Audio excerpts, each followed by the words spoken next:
আজকে বন্ধুরা আমি কাদাপাড়া লেক ডিস্ট্রিক্টের লেকের সামনে চলে এসেছি। এখানে একজন ভাই যিনি আমার সাবস্ক্রাইবার হন, ওনার দোকানে আমি চলে এসেছি। তো উনি পপসকি মানে সেল করেন। পপসকিটা কি সেটা আমি জাস্ট আপনাদেরকে একটু দেখাচ্ছি, তো দেখে নিন।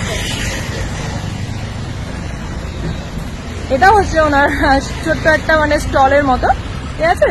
তো আমার তো এমনি জানেনই আপনারা সবাই যে আনিশা বাটারফ্লাই সবসময় স্ট্রিট ফুডকে প্রচন্ড প্রায়োরিটি দেয়। তো হঠাৎ করে এরকম বিভিন্ন ফ্লেভারের রয়েছে পপসকি, মানে এটা যে জিঞ্জার লাইম, এরকম জিনিসগুলো যদি আপনারা মনে করেন যে আপনাদের বাড়িতে অনুষ্ঠানে মানে কোনো বাচ্চা হোক কেন না, আপনারা অনেক সময় হয় না যে বিয়ের অনুষ্ঠান হয়, সেগুলোতেও আপনারা এগুলোকে ইউজ করতে পারেন। আর ওকে যোগাযোগ করার জন্য যে মোবাইল নাম্বারটা ও আমাদেরকে দিয়ে দিচ্ছে, সেটা আমি আমার চ্যানেলে প্রোভাইড করে দেবো। যদি আপনাদের এই ব্লগটা ভালো লাগে, রাহুল কুমারের এই পপসকি যদি আপনাদের খুব ফেভারিট লাগে, ভালো লাগে, তাহলে আমাদের চ্যানেলে নেবেন একটা লাইক আর সাবস্ক্রাইব করবেন। Thank you so much.